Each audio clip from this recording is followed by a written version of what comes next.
নমস্কার বন্ধুরা, আমি কোজাগরি আবারও চলে এসেছি তোমাদের কাছে শ্রাবণ মাস সংক্রান্ত আবারও একটি ভিডিও উপস্থাপন করব বলে। আজ তোমাদের জানাবো দেবাদিদেব মহাদেবকে যেই 12 রকমের ফুল দিয়ে পুজো করলে শিব বাবার কাছ থেকে নানান রকমভাবে আশীর্বাদ লাভ করতে পারবে তোমরা, এবং সেটি তোমাদের জীবনের একটি সুফল হয়ে দাঁড়াবে। হ্যাঁ বন্ধুরা, ঠিকই শুনেছ। আমরা তো সকলেই বাবার পছন্দের দুটো ফুল জানি। একটা হলো ধুতুরা ফুল, আরেকটা হলো আকন্দ ফুল। এছাড়াও বাবার পছন্দের 12টি ফুল আছে, যার দ্বারা বাবা ভীষণভাবে খুশি হয় এবং ভক্তদের আশীর্বাদ করেন। বন্ধুরা, শ্রাবণ মাস চলছে। এই শ্রাবণ মাস দেবাদিদেব মহাদেবের মাস। এই মাসে ব্রত উদযাপন করে লক্ষ লক্ষ হিন্দু ধর্মাবলম্বী মানুষরা তাদের মনস্কামনা পূর্ণ করতে পেরেছেন। এই মাসে আমরা জানি সমুদ্র মন্থন হয়েছিল। পুরাণ অনুসারে আমরা এটাই জানি। সেই সমুদ্র মন্থনে উঠে এসেছিল বিষ। সেই বিষ নিজের কণ্ঠে ধারণ করে মহাদেবের নাম হয়েছিল নীলকণ্ঠ। এই মাস মহাদেবের উদ্দেশ্যেই নিবেদিত একটি মাস।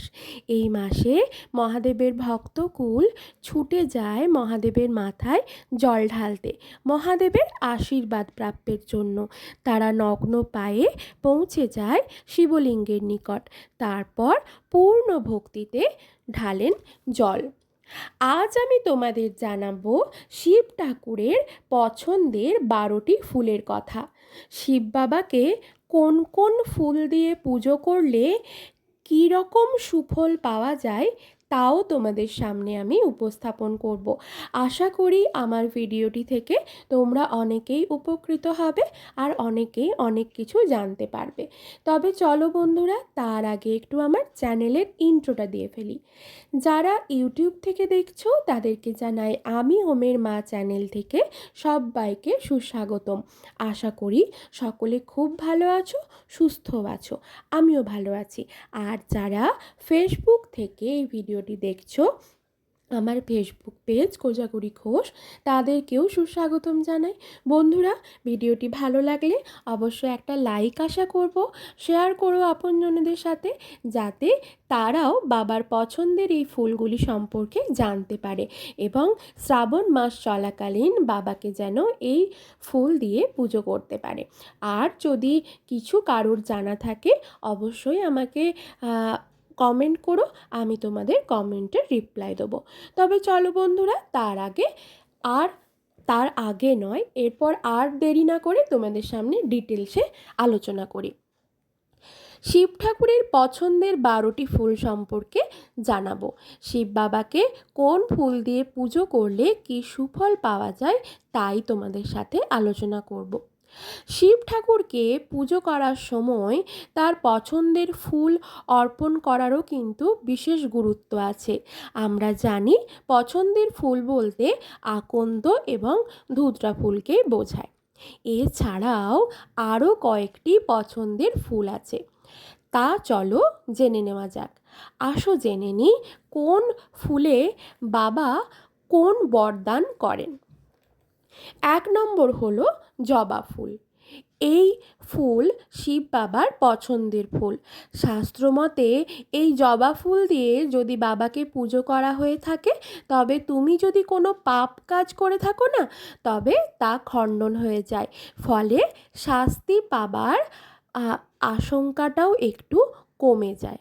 ঠিক আছে?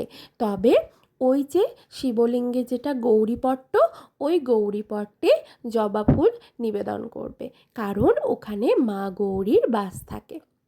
2 নম্বর হলো গোলাপ ফুল। এমনটাই বিশ্বাস করা হয়, বাবাকে যদি প্রতিদিন বা যদি প্রতিদিন সম্ভব না হয়, প্রতি সোমবার যদি একটা করে গোলাপ ফুল দিয়ে পুজো করতে পারো না, তবে জীবনে যদি কোনো বাধার পাহাড় থাকে তবে তা তোমার জীবন থেকে সরে যাবে, জীবনে উন্নতি আসবে তোমার, এবং খারাপ সময়টা কেটে যাবে, খারাপ যে শক্তি তোমার শরীরের মধ্যে আছে সেটাও কমে যাবে। তবে কোনো খারাপ ধরনের বিপদ ঘটার আশঙ্কাটাও কিন্তু একেবারেই নিমেষের মধ্যে শেষ হয়ে যাবে।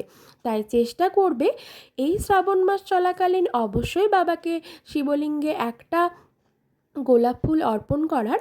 যদি তোমার বাড়িতে শিবলিঙ্গ থেকে থাকে তাহলে চেষ্টা করবে প্রত্যেক দিন বাবাকে একটি করে গোলাপ ফুল অর্পণ করার, কিংবা প্রতি সোমবার বাবাকে একটি করে গোলাপ ফুল অর্পণ করার। 3 নম্বর হলো ধুতুরা ফুল। এটি তো আমরা সকলেই জানি, এটি বাবার অত্যন্ত প্রিয় ফুল, যেটি বাবা কানে লাগে, কানে লাগিয়ে রাখেন। এটি অবশ্যই লাগে। এর ফলে কোনো খারাপ শক্তি, কোনো কালো জাদু কিছু যদি তোমার কাছে থেকেও থাকে তা সরে যাবে, এবং যদি না থেকে থাকে তা তোমার কাছেও ঘেঁষবে না। তার সাথে পরিবারের কারোর সাথে যদি কালা জাদুর মাধ্যমে কোনো ক্ষতি করা হয় তার আশঙ্কাও কিন্তু একেবারেই কমে যায়। 4 নম্বর ফুল হলো আকন্দ ফুল। এটাও বাবার অতি পছন্দের ফুল। এই ফুল দিয়ে দেবাদিদেবকে আরাধনা করতে পারলে অতীতে করা সমস্ত রকমের পাপ থেকে মুক্তি পাওয়া যায়। তাছাড়া শারীরিক সমস্যা, রোগ ব্যাধি থেকেও মুক্তি পাওয়া যায় অনায়াসে। 5 নম্বর হলো বকুল ফুল। এক মনে ওম নমঃ শিবায় এই মন্ত্রটি পাঠ করতে করতে যদি শিবের মাথায় এই বকুল ফুল নিবেদন করা হয় তবে মনের সব আশা আকাঙ্ক্ষা পূর্ণ করেন বাবা। সাথে সন্তান লাভ হয়, সন্তানের উন্নতিও হয়।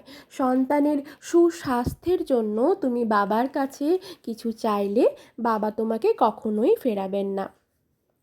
6 নম্বরে আমি 2খানা ফুল বলবো, সেটা হলো কদম ফুল এবং চাপা ফুল। এই দুটি ফুল একসঙ্গে দিয়ে বাবাকে শ্রাবণ মাসেই শুধু নয়, ভাদ্র মাসেই কেবল পুজো করা যায় তাও নয়, এই ফুল দিয়ে বাবাকে তুমি সর্বদাই পুজো করতে পারো।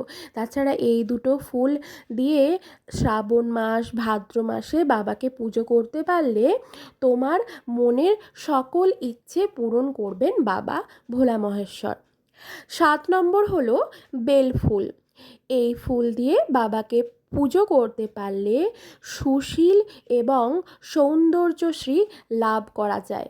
হ্যাঁ বন্ধুরা, ঠিকই শুনেছ, বেল ফুলের গন্ধ বাবার অত্যন্ত পছন্দের। 8 নম্বর হলো কলকে ফুল।